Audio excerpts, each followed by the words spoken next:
Well, good afternoon, Douglas County. This is Jeremiah, a local resident of Douglas County and a civil engineer. It's 3:15 on Sunday afternoon, July 27th. Thanks for watching this episode of the Easy Does It Transportation Podcast, where we advance ideas for quality, easy transportation systems. Congestion is what we want to fight. Mobility is what we want to promote, and investment in property value increases is our focus. Fiscal responsibility and operational excellence in our network is what we're insisting on here at the Easy Does It Transportation Podcast. Enough of that. Getting on to what's on the screen. Public meeting, Safe Streets for All Action Plan. Tuesday, July 29th, 2025.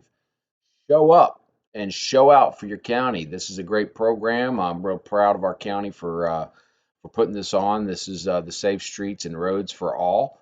So this, what this is a grant opportunity, and we're going to get into that a little bit. But I just want to encourage everybody to show up and show out for this program.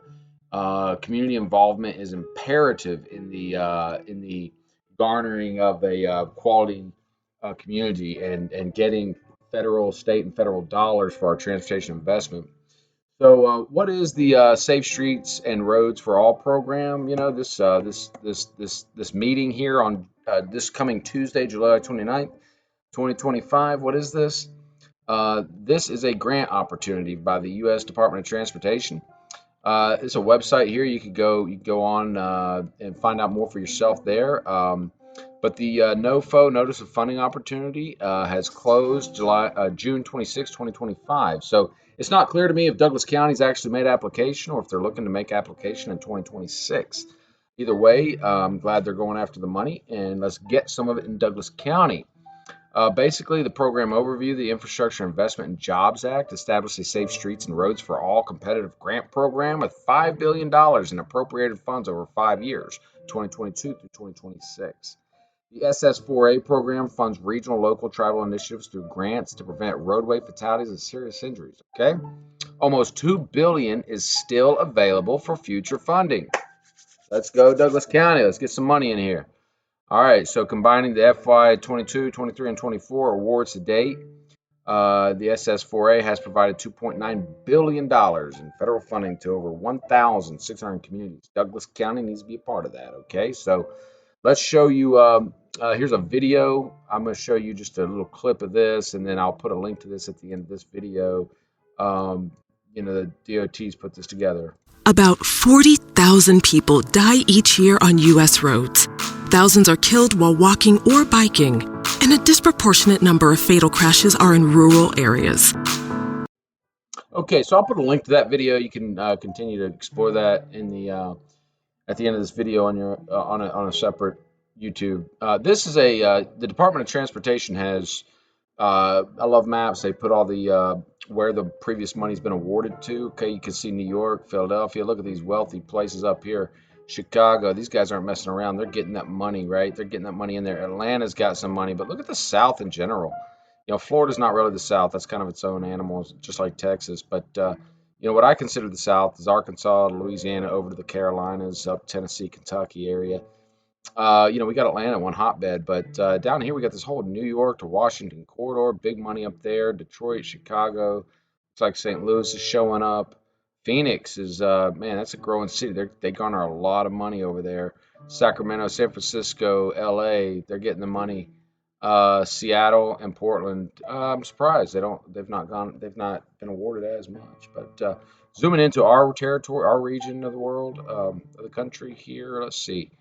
Carrollton's got some money. You can click on this, and Carrollton's got $9.2 million. Good job. City of Carrollton got $10 million for an implementation grant. This grant, I just want to mention too, there are two types of grants. There are planning and demonstration grants. That's for doing basically research and design efforts on where we need to spend the money and what exactly we need to spend the money on. And then implementation grant that's for money to actually put the program together and put concrete in the earth. So it looks like Carrollton's at the implementation grant phase, and they got $9.2 million. Good job, Carrollton. Way to go. Good for you. But Douglas County, as you can see right here, nothing. And our county's trying to fix that. So I applaud them for that. That's great. Up here, it looks like planning and demonstration grant, $3 million. Okay, for this was the Atlanta Regional Commission did this to do a study here. Now, also, who else got $10 million? Okay, Buckhead, $10 million implementation grant. Buckhead, wealthy communities get federal dollars. Okay, so say no to the Bo Marley Road connection, say yes to the I-20 widening program. But Lennox Road's about to get a $10 million treatment right here. And last time I was on Lennox Road, it's a pretty nice road. But I thought this was a cool map to show you kind of where the money's been spent. So now you got some concept with the SS 4A Safe Streets for All program is in Douglas County. I guess is maybe they've made application and this community engagement is part of the award process, or maybe they're preparing to apply in 2026. So definitely a good deal. Definitely need to show up and support our county in this activity and this effort to get some money into our community. Now, talking about money in our community, we got two real kind of funding sources. I guess you might say internal and external is the way I look at it. Douglas County dollars, our money for our sales tax. Whenever I go and buy a can of soda at Ingles, a loaf of bread, I'm paying a tax, right? And we just passed a 1% sales tax, so I want to go into that. We got external money like these grants and the Federal Highway Administration monies that come out, but we also have local tax dollars, and this is what I want to talk about now. This is our TSPLOST we passed in November. We passed a 1% sales tax for transportation activities, transportation projects, and the amount is $160 million before deduction of collection fees by the state of Georgia Department of Revenue and Management, expenses by Douglas County. The T-SPLOST is supposed to take effect April 1st, 2025. Okay, so then I started thinking about, I was like, what is Douglas County's tax rate? We just said in November, yes, to adding 1% to every sale in the county of Douglas for the purpose of funding transportation projects. So then I went on the Department of Revenue's website. Let me see, and I pulled this up and started looking at the rates, and it said, hey, this is supposed to go into effect April 1st, 2025. So I pulled this up, and a couple things to note, so this is a Georgia sale and use tax rate chart. Okay, and this is effective January 1st. I've also got it, effective April 1st, and then I've pulled up, the most recent, which is effective July 1st, 2025.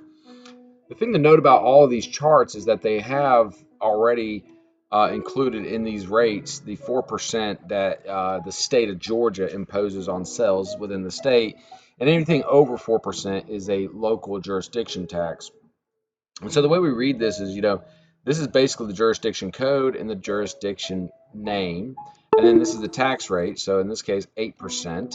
And then we've got the type of tax, LEST, T2, these kind of things. And where that comes in is down here, there's a little legend. And M is for MARTA. So where you see an M, that stands for MARTA. L is a LOST. Not sure what that is exactly. Educational, that's pretty self-explanatory. SPLOST, okay. Douglas County has a 2022 SPLOST. T-SPLOST is for transportation projects, lowercase m, local MARTA within Atlanta. All right, so that's kind of how you read this. So you go in here and you look and you see, okay, yeah, so Baldwin or Banks County, for example, is paying 8%, and they've got a T-SPLOST, and they've got the LES. Everybody seems like they got the LES, right? But the T is what we're looking for in Douglas County. And so I came down here and looked at this is the effective January 1st. And mind you, the T-SPLOST is supposed to go into effect April 1st, 2025, right? So uh, April 1st, 2025 is what I'm looking for. And I did the calculation on the receipt, and we're at 7%. And that was the effective, January 1st, reported by the state of Georgia. Let's see, down here, Douglas County was 7%. And we have the SPLOST, the S, and that's from the 2022 SPLOST. All right, so then I get over here and I look, okay, April 1st. I'm expecting to see that T show up and a 1% increase. No, it's still at 7%. So I'm not sure if maybe somehow there's an error or it's yet to be affected into the taxes of Douglas County, or maybe we are at 7%. Maybe they added the T-SPLOST 1% and reduced another 1% somewhere else, which I would hope so.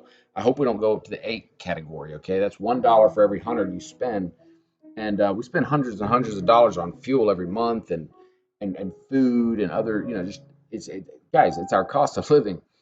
Uh, anyway, okay, so July 1st, the most recent one, same thing. Douglas County's no change, 7%, and we show the SPLOST, but we don't show the T-SPLOST. All right, last word on this about taxes. Listen, most of these are like 8%. Some of them are like up here at 9, like Muskogee. All right. There are a handful, very small handful of sixes, and six is the lowest. Okay. So again, that's 4% to the state. Anything over that is to the county. So if there's 6%, that's 2% to the county. Okay. So the lowest is right here within Fulton County. There's the Centennial Yards. That's the big $5 billion investment program down at the Gulch. And I guess they've decided to keep that tax kind of low to support the concentration of construction activity and to try to support the investment, I suppose, is what they're doing there. Kind of like a tax break incentive, I guess. I really don't know. I don't want to speak to that. I just that's the lowest one in the state of Georgia, 3.9%. So it's actually even lower than the state tax, huh?